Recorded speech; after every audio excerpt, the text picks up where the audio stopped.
Hello, this is Rico Cavilla, and this is your Ageless Body Self-Care Guide, Operations Manual for the Human Body and the Mind. And the topic of this session is fitness. Of course, this is one of my main topics that I've been doing for so many years, and I'm so excited because we have a great expert with us today. She is known as a hormone balancing fitness expert, and she has helped more than 150,000 women flip their second half with energy and vitality. She's the author of You Still Got It? You Still Got It, Girl? The After 50 Fitness Formula for Women, Navigating Fitness After 50, and Hot Not Bothered. That's so good. So I want to welcome Deborah Atkinson. Well, thanks for having me. Oh, I'm so happy to be here. And I thank you for coming and sharing all your knowledge and wisdom. And both you and I have been in this industry of fitness for a lot of years, haven't we? Well, A lot of started years. in five, right? Yeah. So we've got a lot I think a lot of good insights to help people here with it. And so I thought a good way to start off would just be, let's get what is your definition of fitness? I mean, what is a fit person? Yeah, that's such a great question. So, I won't give you the textbook version, but I think to me it is having the energy and being able to do the things you love to do with the people you love to do them with when you want to do them. I mean, we're so on the same page. That's what I always tell people, you don't need to be a triathlete, and you don't need to climb mountains if you don't want to be fit enough to climb mountains, but just get fit enough so that you can do what you want to do, whatever your lifestyle, whatever you enjoy, have the energy, like you say, and the energy and the strength and flexibility to do whatever that you want to do, right? So true. And you can say that to, I can say that now at 56, but, I can say the same thing at 70. And what I view as being that thing could change. Yeah. But, I think what we're doing now is planting seeds for our next 20, 30 years. And, we're laying that foundation for will we be there being able to do it then. And I think we want a future forecast, right? So we want to think about what do I want a 90-year-old me to look. Well, I'm already there. Already there at that future you're talking about. So, yeah, You have hopefully. a killer smile though, so it's hard for you really well. Thank you so much. Yeah, so I think too, well, let's talk about why really being fit is so important. Don't you agree? I think it's kind of sad that there's so many people that go through their life and never really experience what it means to be really fit, Mhm. and just how good it feels. Yeah, totally agree. And I think right now, oddly enough or not, I think many of us might agree that there's been some silver lining in this pandemic, that we've all gotten the message that coming back to the foundation, we've got to have all of us a strong immune system, and that's the start. And we know that if you truly want to be healthy, exercise has to be a part of it. You and I both know the American College of Sports Medicine and the American Medical Association teamed up years ago and deemed the program and trademarked the term exercise is medicine. Hmm. And, I think there's no better time than right now for anybody who's watching or listening who, doesn't have a commute right now, isn't traveling as much right now, is at home. This is the perfect time to make your health and your self-care number one priority. Absolutely. That's exactly what I've been telling people as well too. I think exactly what you said. The silver lining is hopefully that more people wake up and realize how important their health is, right? Because even though it sounds a little bit cold, but still the majority of people that are really suffering from this or even dying are people who already mostly had some big health challenges or didn't have a strong immune system. And as you said, exercise and movement is one of the most important aspects of creating good health and vitality.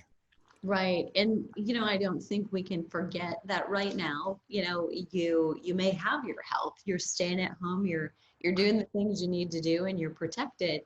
But I think we all have this, there's uncertainty. So we all have a little bit of stress that we didn't have, in January of this year. And, depending on what you do with that, that may interfere with your health and or disease. Yeah, But if you're not sleeping, that's also a risk. So so important. exercise can help with the stress, which can then in turn help with the sleep.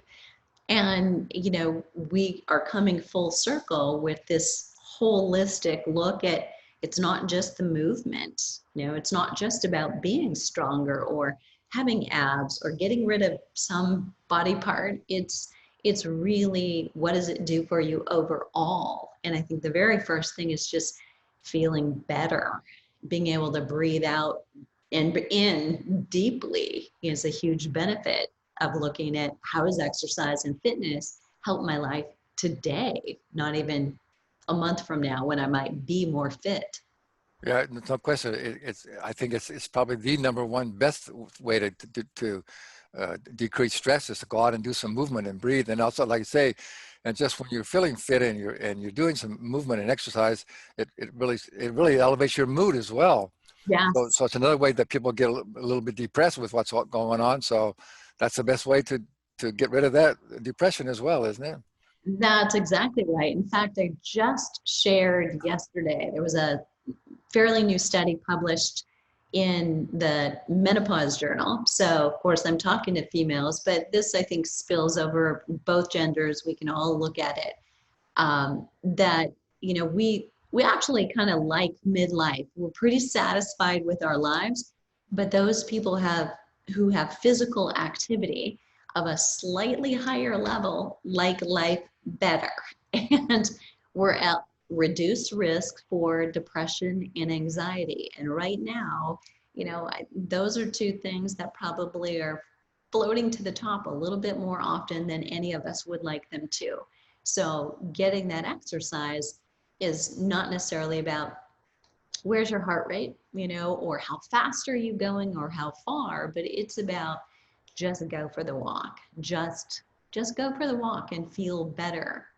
It's all about feeling. We're feeling beings, right? So it's all about feeling good. And yeah, we could take up this whole session just talking about all the benefits, of exercising and being fit, both mentally and physically. I just want to add that, I recently did a whole 50-page report called "The Ageless Brain," and I did a lot of research all about, about how to take care of our brain and all the research that I looked at almost was the number one thing that all people were saying was exercise is the very best thing for your brain as well, for brain health. Yeah. So I mean, and nothing's more important than keeping our brain healthy because, right, if you lose your brain health, forget it. It doesn't matter what your rest of your body can do, right? So So, it's just so important. Okay, so that takes us to the next question. So why do you think so many people have such a hard time sticking with a fitness and an exercise program? yeah, great question. Well, what if we could reframe that? So I'd love to reframe that for anybody who might be watching who has started and stopped, right? I mean, I can put my hand up. I've started and stopped something as well. But I think maybe, you want to look at it in the way that you needed to go through those starts and stops to learn the lessons that get you to the point that today you're ready. I think there used to be, I think it takes 7 times. You got to see something, hear something, try something 7 times. And it really isn't a step by step, I'm going to get here and then here and then here process. It's cyclic, and each time it kind of throws you off the merry-go-round and you have to get on again. But each time you circle, you get closer to that bullseye. So it's not that we necessarily didn't have enough discipline or didn't have enough willpower, which I think people tend to go there and think, I did something wrong. And one of the reasons I think for women in midlife, my population in particular, have failed is they may not have been doing a program that was actually made for them. So not enough of the research caters to women, first of all, but then women go through so many phases of hormone change. And every one of them suggests you need to exercise a little differently. We know that, obviously, like if you were pregnant, you would know you've got to exercise differently. Or if you just had a baby, we know you've got to exercise a little differently. Well, even, adolescents should exercise differently than a woman in postmenopause and a Hmm. woman in perimenopause. So if we've got all of those changes, then really just a fraction of the exercise research features you. So if we didn't know to ask at one point, is this program built on research about women just like me? There's a reason why potentially when you started, it didn't feel good or Hmm. it didn't work for you. So now that we have a little more education about, didn't know that was the whole landscape. Now we know it, and we can be more intelligent and thoughtful about what exercise are we doing, and is it really, has it been proven to work with women who are like me, or men if you happen to be watching, Yeah. right? Right. Well, that's so well said. That's such a good point because, yeah, we didn't mean to make it sound like, well, if you haven't been able to stick with an exercise program, we're not here to shame you for that. Mhm. Just like you said, it's just everything is a in our life is it's a learning process. It's a growth process, and so where you are right now, it doesn't matter what happened in the past, but that's so well expressed. So and that's a perfect segue into my next question is why do you think, of course, you and I definitely know this, is why it's so important and helpful to have a trainer or a coach, at least initially, to get you started on the right track. Yeah.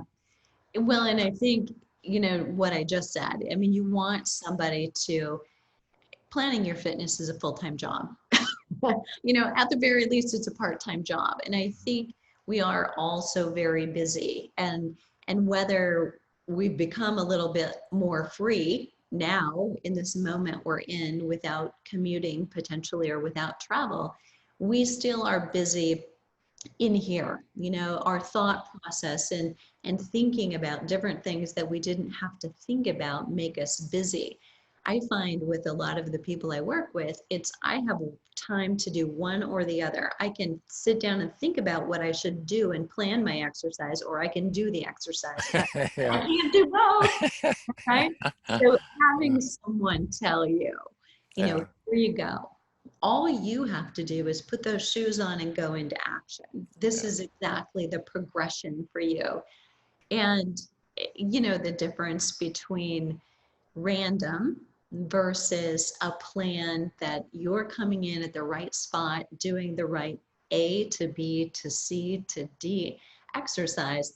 I think that's hard to do if you're jumping around to, there's a lot of free programs online right now because Right. every trainer in the world is suddenly online, right? Right. Right. And there's a lot of free things to see on YouTube, but they're not necessarily where you want to go shop if you want a specific answer to a specific challenge that you might have.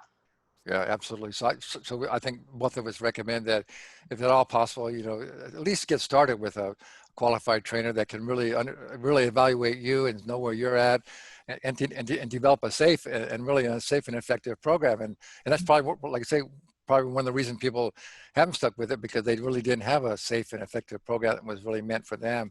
So it's not that difficult, It's just you just got to get with somebody that can really help you with that, and that can make a really a big difference. And I just want to add, another reason why it's so important is because everybody wants to look and feel their best, right? And that's exactly what exercise will do for you. It's make you going to feel much better. It's going to make you look much better, and it's going to make, and whatever's important in your life, right? Whatever you want to be successful at, the more energy you have, and the fitter you are, the more obviously it takes a lot of energy and vitality to be successful at everything in your life, right? So true. So whatever's important to you, if you get yourself fit, you're going to be more successful. Yeah, totally agree. And, I think a mutual friend of ours, should probably stop by here, but JJ Virgin is, so infamous for saying, big doors swing on small hinges. So it's baby steps, right? Yeah, Small steps, one after the other. You don't have to do it all this week. You don't have to do it all today. You just start. yeah, you just got to get committed and get started. All right. Well, so let's talk a little bit about what are your basic recommendations. Again, we're just talking about how to be specific, but still, there's common things that everybody needs to do. Like everybody needs to do some form of aerobic activity and Mhm. strengthen their heart and lungs, and they definitely need to get flexibility and some strength. So, what would you say is overall for people over 50? What is it? What your recommendations are on what are the components that you recommend for people? Yep. So what I like to do with the midlife women specifically that I work with, and I'm always asked, will this work for my husband? And so of course, it will. But twice a week, strength training, I'm a fan of two as opposed to three. And the Me biggest too. point there is it's just easier to fit in. There are fewer excuses. You don't need to make them. And I think sometimes if we set the bar too high with frequency, we then kind of scrap it because it's all or nothing. I missed that one. And so Yeah. this week, Well, isn't it also on that point, isn't it also, as we age too, our bodies don't recover quite as quickly, so we need more time in between strength workouts. 72 hours, exactly right. Because I think many of the people watching may be, used to that old Monday, Wednesday, Friday schedule, Yeah, Tuesday right. through Thursday, and that's only 48. So remembering more isn't better. And it's, um, I think it was Joe Friel who said to me once, so I can't take credit for anything brilliant I'm saying today. Really. But I'll give you credit for he it. said, the best statement to remind you that exercise gives fitness or gives you the opportunity for fitness, but the fitness actually happens between the workouts Oh, as you recover. right. And if you do fully recover, then you can work harder during that session. And there is really not a lot of proof that says, the older you are, you can work just as hard as you want to. We're not delicate.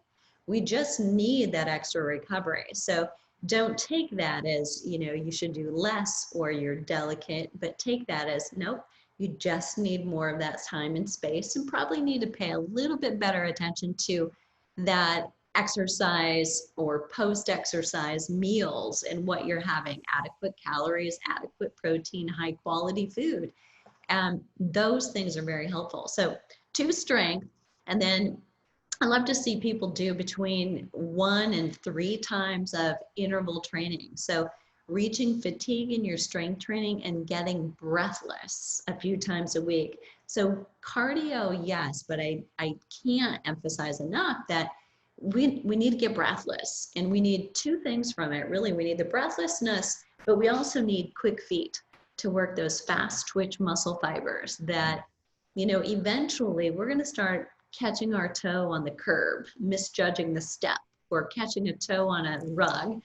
And what we need is reaction skills. And if we're moving slow and steady and always only going for a walk, we kind of miss the opportunity to get those feet moving, and they won't be there to move quickly when we need to call on them most. That's such a good point. I just want to add to it before you go on was, there's actually been some recent studies that show that like slow jogging, it's really, it can actually slow your metabolism down and you're not really getting that much benefit out of it. That's why it's more important to do short bursts of little high intensity workout. You get not only your metabolism stays up for the whole day longer, you'll actually burn more calories. And like you said, you're going to get all the benefit of being more, your agility is going to get better and all those sort of movements. Yeah. Yes, so great point.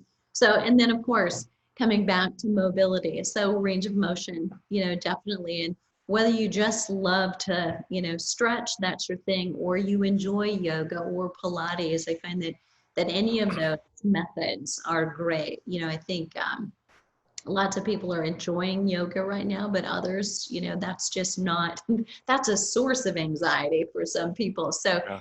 find the way that you will go through that full range of motion and get the stretching that will help you maintain the other things that you can do. Yeah, and I like also on that point too. I try and tell people to do some form of movement every day. We've all heard that saying now. I think that sitting's the new smoking, right? So sitting is just so bad. So again, you don't have to do a boot camp. You don't have to beat yourself up, but you got to keep moving throughout the day. Because it is true that even if you do, say, I talk to people and they say, I ask them if they have a sedentary lifestyle. And they go, oh no, I work out really intense 1 hour every day. But then what are you doing the rest of the day? You're sitting in front of the computer, you're sitting down to eat, you're sitting in your car. We're all sitting. So you still have a sedentary lifestyle, right? So I think the most important thing is get up and don't sit and keep doing some kind of movement throughout your day. Yes, so good. And I think, you know, fascia, you know, is something we don't talk about very much. Everybody talks about muscles and bones, but, you know, in this sitting so much that we're doing in front of our computer, so here we are, right? But, you know, your fascia gets locked up. And so we need to keep that moving and opening it up. And that fascia is like, you know, if you imagine the muscles in your body and an anatomy skeleton, if you threw a hairnet over the top of that, somewhat that's mimicking what fascia is. It's a whole unique organ on its own, but it encompasses all of your muscles and internal organs. And the longer it sits, the more it gets stiff. And so movement frequently will also help that. Yeah, you don't want to get stuck. I have a thing I like to tell people when I talk to people. I say, what's a common term for a dead body that's laying on a slab in a morgue? Stiff, right? That's stiff. So the stiffer you become, the sooner you're going to be laying on that slab. So you don't want to become stiff. You got to Here, keep. that's good. That's right. That's a good one in there. Okay, so anything? Our last question is. Well, I got one more big important question for you. But anything else that you think is important to let people know? You know, I think as far as, you know, what's important in a week, you know, and how to plan that out, those would be the key things, the strength, the short, you know, interval training and then mobility, you know, almost every day. We want to get up and being, to your point, someone who moves frequently, not just somebody who works out every day, but somebody who is a mover and finding your sweet spot for the workouts so that you have energy left to be a mover all day. Yeah. And I know you agree with this because that's one of the reasons that you and I are both in this same profession is that all the things that we have to offer and we teach and all the things about exercise and fitness, if you just do it, you can't fail. You're going to get results, right? I mean, you can go to all kind of other coaching or trainings, maybe on business, but you don't know if it's going to work for you or going to get successful. But if you exercise, you're going to get some results. You cannot fail. Isn't that right? True.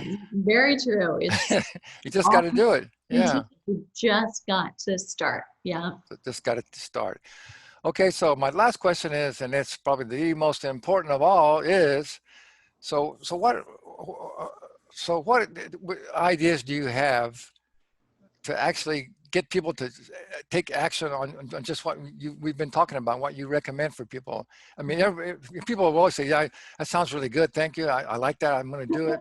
But then they don't do it. So what ideas do you have to actually get people to actually say, okay, I'm going to start doing this? Yeah. So, you know, I like making a game out of it. So finding a partner, I think, is very valuable. So, you know, number one, a trainer so that you know what to do. But number two, and right behind that, is an accountability partner. There's a little, you know, a lot of research actually out there, but you get about 50% more success if you create a plan, right? You know, this week, this is what I'm going to do. Tomorrow at 8 in the morning, I'm going for a walk. I'm strength training. And the next day, here's what I'm doing. So lay that out, take some time to do that. That gives you about 50% more success. You can bump that up to about 63% if you tell somebody else. So whether that's your trainer, that's your spouse, that's your workout partner, you increase that much. But if you really like success and you want to put that in the 90s, then you have an accountability call or an appointment. And you say, you know, a week from today, I'm going to report back to you what I did on that plan. So figure out who that is. That can be somebody across the street, across the table, or across the country. It doesn't matter. Yeah, that's so good. Thank you so much for that. And I just want, I know you agree with this as well, that if you just can stick consistently with a program for for 90 days, Mm. you're going to get such, you're going to feel and look so much better. Then Yep. that's really good. That's really going to motivate you. And one more thing I always want to add to is you got to think about your body. Our body is our gift, right? However you think of whatever your spiritual or religious beliefs are, but I believe our body is our gift from God, or however you think about that, right? And our body is, we have our body to live our purpose here on this planet, right? And to do what we need to do. And it just makes sense that you need a healthy, energetic body to really live your purpose and do what you're meant to do here. Does that make sense? That is, I think, that is the whole mission. I think, I'll say this, so not to offend any gentlemen here, but I think women in midlife are my mission because I don't think there's anyone more influential when it comes to health habits than a Yeah, middle-aged woman. yeah. She's influencing 3 generations, Hmm. her children, however old they might be, Hmm. her peers and her spouse and friends, and her parents or her in-laws and outlaws, depending on how you think about them, are all looking to what she does. So for that woman who might be watching, who has a hard time putting herself first, that's an easy way to reframe that it's not just selfish. In fact, it's not selfish at all. It's Right. actually very giving because you're demonstrating to other people what they can do and what's possible. Yeah. And yeah, there's just no better way to love somebody by giving them that here's how to do it. Yeah. And be a model for your children, your grandchildren. That's a powerful thing, isn't it? Yeah. So good.